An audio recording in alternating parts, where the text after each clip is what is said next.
Hello, good morning बच्चों। कैसे हैं आप सभी। आज के वीडियो में, आज की क्लास में मैं आपके लिए क्लास 10 या फिर 9 और 10 दोनों ही क्लास के लिए इंपॉर्टेंट कोऑर्डिनेट ज्योमेट्री से जुड़ा हुआ एक टॉपिक लेके आया हूं, मिड पॉइंट फार्मूला। और हम लोग आज देखेंगे मिड पॉइंट फार्मूला आने वाले बोर्ड एग्जाम्स के लिए काफी इंपॉर्टेंट है और क्लास 9 के भी ये सिलेबस में है। Mid point formula coordinate geometry से बिलोंग करता है ये टॉपिक। तो मिड पॉइंट फार्मूला सबसे पहले देखेंगे कि ये मिड पॉइंट फार्मूला क्या होता है। इसके बाद इस वीडियो में हम लोग इससे रिलेटेड कम से कम 5 या 6 क्वेश्चन करेंगे और जो कि आपके बोर्ड एग्जाम के लिए इंपॉर्टेंट होगा। तो फिर से शुरू करते हैं मिड पॉइंट फार्मूला। ध्यान दें थोड़ा, नाम से सुन के लग रहा है mid point formula. Mid point formula तो फार्मूला होता है मिड पॉइंट, यानी किसी भी दो जगह के, दो लोकेशन के बीच का पॉइंट। तो सबसे पहले शुरुआत करते हैं हम लोग। दो पॉइंट लेते हैं किसी प्लेन में, कोऑर्डिनेट ज्योमेट्री की बात हो रही है तो पॉइंट का नाम होना जरूरी है। सपोज इस पॉइंट का नाम ए दिया मैंने, इस पॉइंट का नाम बी दिया और दोनों ही पॉइंट को इस प्लेन में मिला दिया। अब फार्मूला है मिड पॉइंट फार्मूला, यानी सिंपल सी बात है कि ए और बी के बीच में एक पॉइंट होगा। सपोज एम नाम दे देते हैं उसका।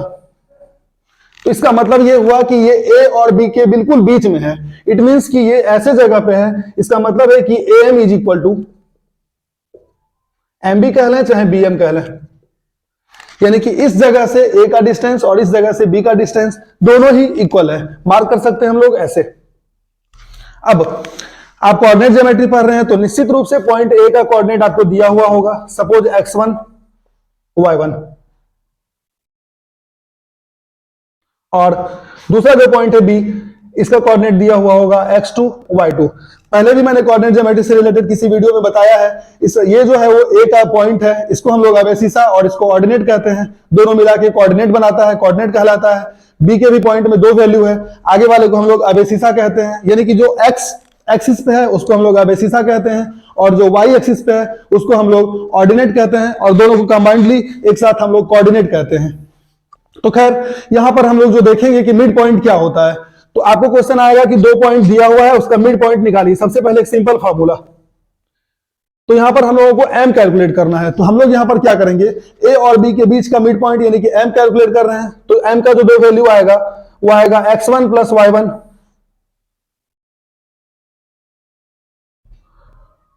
Sorry x1 plus x2 by 2 और y1 प्लस y2 बाय 2, यानी कि m का जो कोऑर्डिनेट होगा वो निकालने के लिए हम लोग x1 प्लस x2 बाय 2 करेंगे और फिर दूसरा जो वैल्यू आएगा वो y1 प्लस y2 बाय 2 करके आएगा। तो हम लोग कह सकते हैं कि जो m का जो कोऑर्डिनेट होगा वो ये दोनों वैल्यू आएगा, यानी इसको और इसको सॉल्व करने के बाद जो वैल्यू आएगा वो इस m का वैल्यू होगा।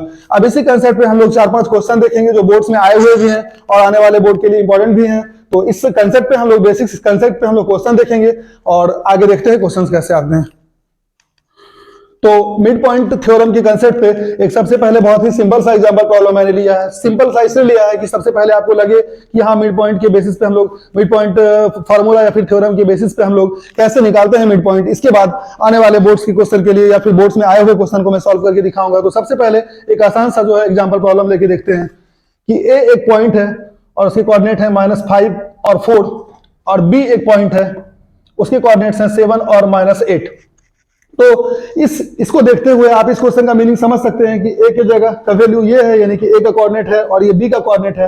अब हम लोगों को जो मिड पॉइंट पूछा गया है वो ए और बी के बिल्कुल बीच में आएगा, यानी कि इस लाइन को अगर एग्जांपल लेके समझा जाए तो ए का कोऑर्डिनेट यहाँ, बी का कोऑर्डिनेट यहाँ। हम लोगों को एक मिड पॉइंट पूछा गया है यहाँ पर। तो मिड पॉइंट निकालने के लिए हम लोगों को चाहिए x1 जो कि ए के कोऑर्डिनेट से -5 मिल रहा है, y1 ए के कोऑर्डिनेट से 4 मिल जाएगा, x2 7 हो जाएगा और y2 -8 हो जाएगा।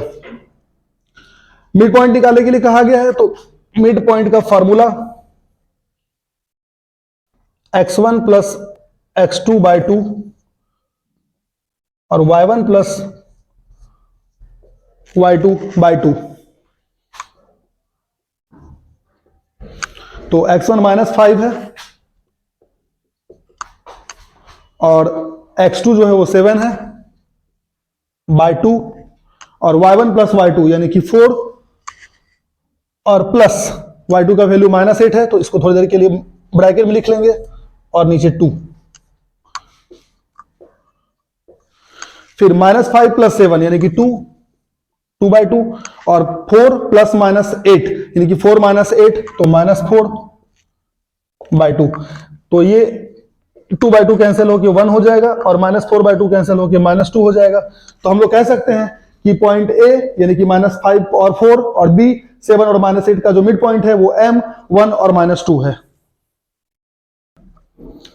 तो अपना एग्जाम्पल प्रॉब्लम 2 सीबीएसई 2010 में आया हुआ क्वेश्चन, सॉल्यूशन देखने के बाद, समझने के बाद आपको यकीन नहीं आएगा कि बोर्ड एग्जाम में ऐसे भी आसान क्वेश्चंस आते हैं। ध्यान से देखें।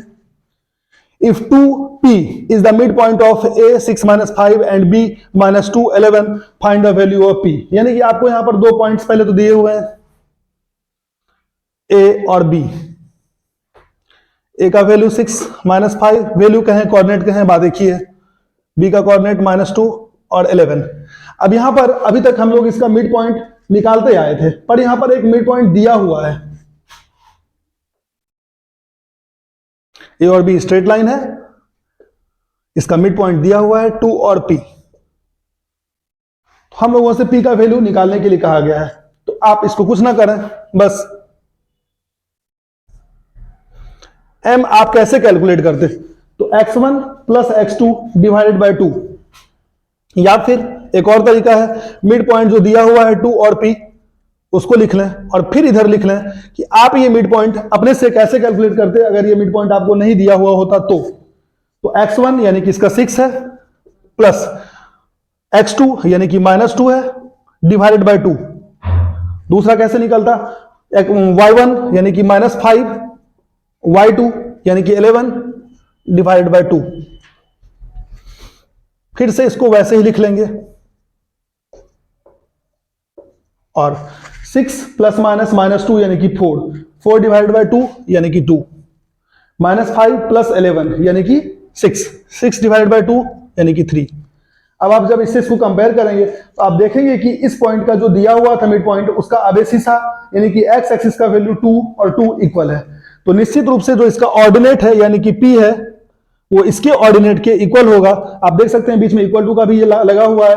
तो m का जो कोऑर्डिनेट था 2 और p, और m का ही जो कोऑर्डिनेट हम लोग 2 और 3 लाए, तो 2 और 2 इक्वल आ गया। इसका मतलब p का वैल्यू जो है वो यहाँ पर 3 होगा। तो हम लोग कह सकते हैं इस क्वेश्चन के सॉल्यूशन में, if 2, p is the midpoint of a 6 - 5 and b -2 11, the value of p will be 3। तो mid point formula coordinate geometry से का एग्जांपल क्वेश्चन नंबर 3 अगर आप देखेंगे तो यहां पर थोड़ा सा सर्कल का भी कंसेप्ट है और कोऑर्डिनेट ज्योमेट्री यानी कि मिड पॉइंट फार्मूला का तो है ही।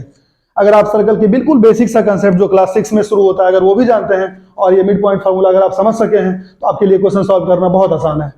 The line segment joining a -29 and b 63 is a diameter of a circle with centre c। एक डायग्राम, एक फिगर मैं आपके लिए बना देता हूं, समझना आसान हो जाएगा आपके लिए कि एक लाइन सेगमेंट जो a और b है वो किसी सर्कल का डायमीटर है। तो आपको पता है कि डायमीटर जो है वो सेंटर से पास होते हुए जाता है। तो सपोज ये a इस साइड -2 और 9 है और ये b 6 और 3 है और इसका सेंटर c है। Find the coordinates of c। तो ऑब्वियसली सी बात है यहाँ पर कि ऑब्वियस सी बात है कि c जो है वो मिड पॉइंट होगा a और b का, क्योंकि सेंटर जो होता है सर्कल का वो डायमीटर का मिड पॉइंट होता है। तो यानी कि हम कह सकते हैं कि ये क्वेश्चन जो है वो मिड पॉइंट फार्मूला यानी कि मिड पॉइंट का एक एप्लीकेशन है। सर्कल का क्वेश्चन है पर यहाँ पर जो थ्योरी लग रहा है वो मिड पॉइंट फार्मूला का लग रहा है कि आपको सेंटर निकालना है इस सर्कल का, और सेंटर जो होता है वो डायमीटर के बिल्कुल मिड पोजिशन पे होता है। कि हम लोग मिड पॉइंट फार्मूले से अब जो है इसका सेंटर कैलकुलेट कर सकते हैं, coordinates of centre find out कर सकते हैं। तो सबसे पहले a दिया हुआ है -2 9, फिर b दिया हुआ है 6 और 3।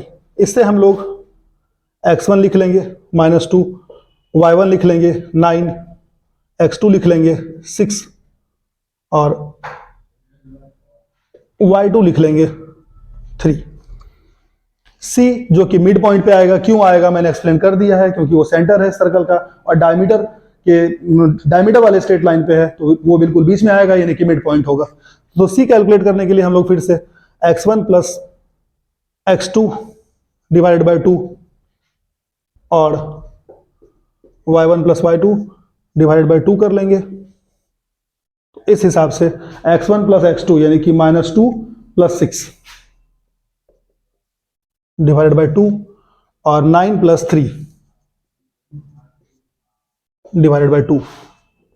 तो -2 + 6 यानी कि 4/2 और 9 + 3 यानी कि 12/2। तो हम लोग कह सकते हैं कि सी का जो वैल्यू आएगा 4/2 यानी कि 2, 12/2 यानी कि 6। सो